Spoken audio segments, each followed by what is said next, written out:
आपने कहा textile mill बंद हो गई हैं, बहुत बड़ा नुकसान होगा। टेक्सटाइल मिल बंद होंगी, मजदूरों को ले ऑफ कर दिया जाएगा, वो बेरोजगार हो जाएंगे। It's serious matter. हमारी एक्सपोर्ट्स में बड़ी तब्दीली आएगी। हमें ये देखना पड़ेगा ये हुआ क्यों है। IMF तक बात नौबत क्यों गई? इसलिए गई कि हम अपने मुल्क को बेहतर अंदाज में नहीं चला रहे, हम अपनी मुल्क की इकॉनमी को बेहतर अंदाज में नहीं चला रहे, चाहे A है चाहे B है। मैं किसी को नहीं इल्जाम कर रहा।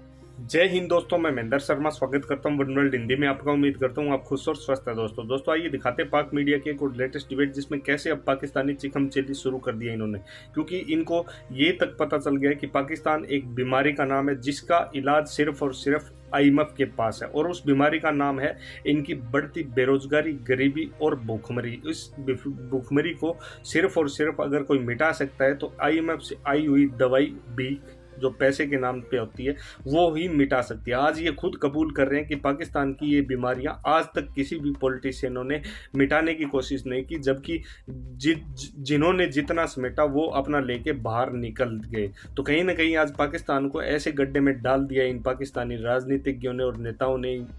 इसमें कमी नहीं रही, इमरान खान ने भी कोई कमी नहीं छोड़ी। तो कहीं ना कहीं आज पाकिस्तान ऐसे गड्ढे में है कि IMF का गुलाम बन चुका है, और अब आने वाले समय में पाकिस्तान के साथ क्या असर होएगा और IMF कौन सी कंडीशनें इन पे लागू करेगा। जबकि इनकी टेक्सटाइल इंडस्ट्री, ये खुद डिस्कशन कर रहे हैं, टेक्सटाइल इंडस्ट्री बिल्कुल ख़त्म हो चुकी है, जिसका थोड़ा बहुत नाम था, या उस टेक्सटाइल इंडस्ट्री के दम पे ये थोड़ा बहुत एक्सपोर्ट करते थे। तो दोस्तों देखिए डिबेट और कमेंट में अपनी प्रतिक्रिया जरूर दें। लास्ट में आपसे रिक्वेस्ट करूँगा, चैनल पर नए हैं तो चैनल को सबसे पहले सब्सक्राइब करें, लाइक शेयर कमेंट जरूर करें। दोस्तों जय हिंद, वंदे मातरम, भारत माता की जय। दोस्तों आपने कहा टेक्सटाइल मिल बंद हो गई हैं, बहुत बड़ा नुकसान होगा। टेक्सटाइल मिल बंद होंगी, मजदूरों को ले ऑफ कर दिया जाएगा, वो बेरोजगार हो जाएंगे। It's serious matter. हमारी एक्सपोर्ट्स में बड़ी तब्दीली आएगी। हमें ये देखना पड़ेगा ये हुआ क्यों है। और फिर मैं वही कहूँगा, there should be a mechanism now, there should be a mechanism. देखो ना, मिर्चें महंगी हो गई हैं दुकान में, बड़ी हल्दी महंगी हो गई है, लौंग महंगे हो गए, दालचीनी महंगी हो गई है। भाई उसका क्या तल्लुक है इस महंगाई के, पेट्रोल के साथ? तो हमें संजीदा होना चाहिए। और ये जो लोग टीवी पर आते हैं, बात करते हैं, सुनते हैं, उनको भी चाहिए कि वो देखें कि हम किधर को जा रहे हैं। ठीक है, अगर आप लोगों ने फैसले ऐसे करने जिस तरह आपको शौक हो गया, मज़ा आ रहा है आपको, लोगों को बुरा कह के करते रहें, लेकिन एंड रिजल्ट खतरनाक हो। जी देखिए, ख़तरनाक तो होगा, इसलिए ख़तरनाक होगा कि जो हमारे पॉलिसी मेकर हैं, डिसीजन मेकर्स हैं, और जिस तरफ आपने बात शुरू की थी कि आगे की तरफ नहीं देख रहे हैं। आज भी हमारी पॉलिटिकल लीडरशिप, हुकूमत तो वही चला रही है ना, वो पीछे देख रही है, पीछे पे इल्ज़ाम लगा रहे हैं। अब IMF के साथ मुआहदा करना था, गलत था या सही था? फिर काउंटर आर्गूमेंट वही आएगा कि अगर ये मुआहदा तो सितंबर में ख़त्म हो रहा था ना, तो फिर मिफ्ता इस्माइल क्यों रिक्वेस्ट कर रहे हैं, अगर इतना ही बुरा मुआहदा है, कि इसको 1 साल और एक्सटेंड कर दें? तो क्वेश्चन हमें इसमें नहीं जाना, हमें नहीं जाना। पाकिस्तान की इकोनॉमी की सिचुएशन ऐसी नहीं है कि खान साहब, हम इनको एक्सपर्ट समझते हैं, अगर इनको भी ये पता नहीं है कि ये एक्यूमुलेटेड देंगे कि नहीं। बात ये कि इस मुल्क की इकोनॉमी की इस वक्त मुआहदा है सारी वजह खराबी की। वो ये खराबी है तो छोड़ दें इसे ना, क्या छोड़ दें? फिर आप 2 महीने इस मुआहदे को चलाएं, फिर सितंबर में नया मुआहदा करने जो आपको पसंद आ, नहीं छोड़ सकते। इस तरह की नहीं छोड़ा जा सकता। हमें we have to continue with this। देखो, इस प्रॉब्लम ये है, इस मुल्क की कोई फिक्र नहीं कर रहा, एक दूसरे पे इल्जाम तराशियों की फिक्रमंदी है कि डाल दें। बात ये है कि IMF के बगैर आपकी इकोनॉमी नहीं चल सकती। करेक्ट, पहली बात। दूसरी बात, इस कौम को IMF से कोई कंसर्न नहीं है। IMF तक बात नौबत क्यों गई? इसलिए गई कि हम अपने मुल्क को बेहतर अंदाज, IMF तक बात नौबत क्यों गई? इसलिए गई कि हम अपने मुल्क को बेहतर अंदाज में नहीं चला रहे, हम अपनी मुल्क की इकॉनमी को बेहतर अंदाज में नहीं चला रहे, चाहे A है चाहे B है। मैं किसी को नहीं इल्जाम कर रहा। ये कोई 4 दिनों की बीमारी तो नहीं है जिसका आज हम इलाज तलाश कर रहे हैं, बीमारी तो पुरानी है ना। असल चीज यह है कि हमें अपने मुस्तकबिल को देखना है। हम आज इस नहज पे पहुंच गए हैं जहां हमारे 135 अरब डॉलर कर्जा है। खुदारा हमें सोचना पड़ेगा, सबको सोचने मिलकर के अलावा हमें सोचना ये मसले भी तो हल करने पड़ेगा, इन पड़ेंगे ना। मसाइल को हल करना लोगों पड़ेगा, को बताना पड़ेगा हमें वजह कड़वी क्या है। गोलियां खानी पड़ेंगी, लोगों को बताना जब पड़ेगा तक वजह हम क्या है। कड़वी गोलियां नहीं खाएंगे हम आगे नहीं जा सकते। हमें अपनी पॉलिसीज में कंसिस्टेंसी लानी पड़ेगी, Correct. हमें अपने अदारों को बेहतर करना पड़ेगा। बात यह है कि जब तक ये वो नहीं सारी करेंगे, ख्वाहिशें- तराशियों से नहीं निकलेंगे, आगे मिल बैठ के ही काम नहीं करेंगे तो हम नहीं निकल सकते। बिल्कुल सही बात फिर है जी। मुसलसल इन एक कर्जों मिनट में, सर, एक मसाइल मिनट, में बिल्कुल, दस्ते एक ब्रेक जाएंगे। पर चलते हैं। एक मिनट ब्रेक पे- एक तरफ तो बस एक जुमला, आप- एक तरफ तो हम ये कह रहे हैं कि इल्ज़ाम तराशियों से निकलना पड़ेगा, दूसरी तरफ हम सियासती इल्ज़ाम तराशियों की कर रहे हैं। एक बंदा जो है सुबह से शाम तक लोगों को बता रहा है कि इन्होंने ये किया, इन्होंने ये किया, इन्होंने ये किया, ये नहीं बता रहा कि मैंने क्या किया। चले तो जी, ये इसी पे इल्ज़ाम हम तराशियां नहीं है, रियलिटीज है। फिर हमें इस इसका पे भी बहस हो जाएगी, इस पे करते हैं जाएगी ना, बहस तो इस पे करते हैं जावेद, ना। इनका एक बात पॉइंट यह है ना, कि अगर वो इनका एक इल्जाम पॉइंट तराश- है तो वो फिर इल्जाम तराश जिस तरह अब हम एक्सटेंडेड फंड की तरफ जा रहे हैं, या आप उसको टर्मिनेट कर देते हैं on the repayment of the entire money. अब यहाँ क्वेश्चन है, एक्सटेंडेड फंड है और उसके ऊपर जब आप जाते हैं आगे तो वो और कंडीशनैलिटीज़ डालते हैं। ये एक फैक्ट होता है कि वो अगर आपका 4% पे, वो दो पे है, वो 3 पे ले आते हैं, 4 पे ले आते हैं, and this is how the world works. अब बात आती है जी, बुखारी साहब ने बात की ब्रीफली कि देखें एक साइड से इमरान बात कर रहे हैं और ऑफ कोर्स जावेद दूसरी साइड से कर रहे थे, लेकिन at the end of the day अगर एक साइड का पॉइंट जाएगा तो फिर दूसरे साइड का भी पॉइंट आना चाहिए। लोअर धीर में उन्होंने बड़ी बातें की हैं और ऑब्वियसली फिर वो उन्होंने एक लफ्ज़ इस्तेमाल किया न्यूट्रल्स का कि भाई आप क्यों हैं, नेशनल सिक्योरिटी के लिए आपने आगे आना था, ये वो है।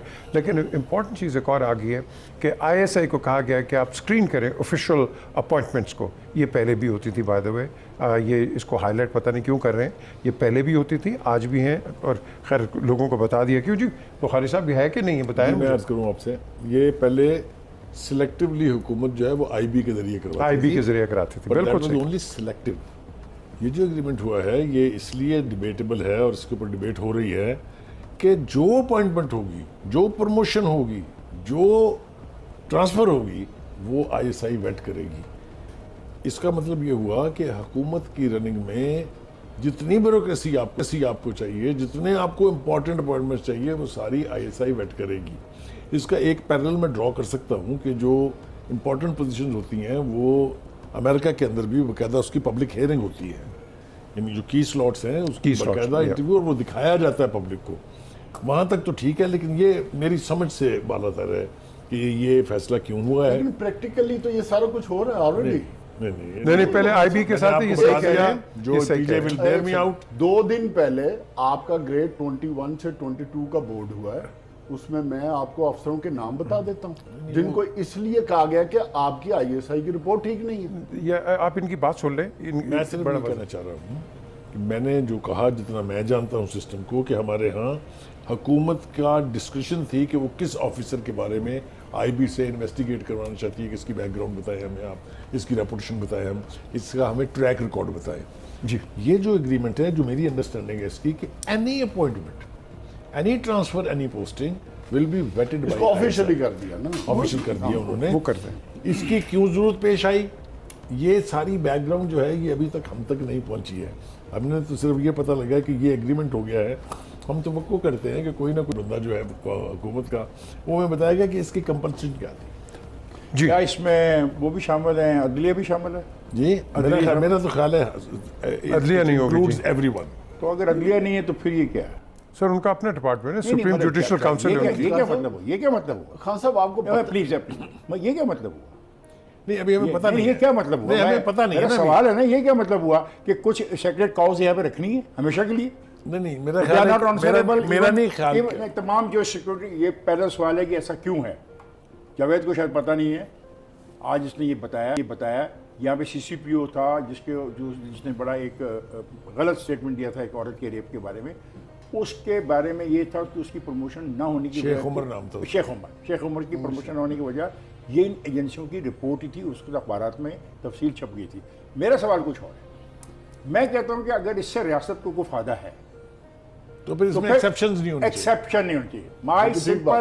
My simple I think you have a point. देखिए ना, उसकी वजह कि अगर है तो फिर क्या है, इसके पर फायदा कोई नहीं। एक दूसरी बात सर, IMF के बारे में लेट मी से वन मोर थिंग। सर ये जो लोगों को ये पट्टी पढ़ाई जा रही है ना कि आग लगा दो, जला दो, MNS MPS के घरों को लूट लो तो मसला तय हो जाएगा।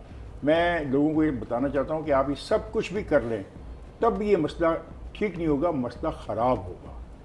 क्योंकि जब आप हरकत ऐसी होगी, रियासती इदारे आएंगे, वो आपको रोकेंगे, कैजुअलिटीज़ होंगी, तो फिर वही ये बात किस होगी दानिशमंद ने कहा है कि इससे मसला हल होगा? फिर वही बात होगी जो तहरीर स्क्वायर की हमने एक दिन फुटेज दिखाई थी। हम वो नहीं चाहते। ये जो मशवरा दिया जा रहा है IMF को निकल जाओ सितंबर तक, ये मशवरा भी खुदकशी के मुतरदफ है।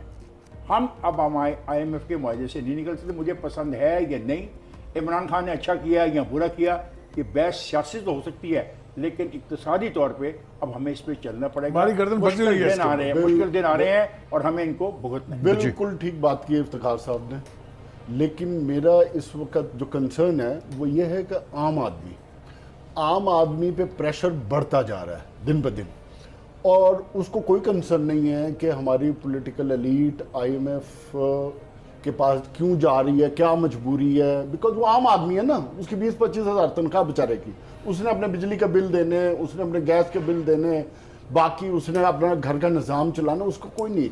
बदकिस्मती इस वक्त क्या है कि ये मायूसी फैल रही है, और जिस तरफ इफ्तिखार साहब इशारा कर रहे थे ना, लोगों का बाहर जलाओ और बाहर आने का, मुझे नहीं लगता, क्योंकि अगर बाहर निकलना या एजिटेशन होना था तो वो हो चुका होता।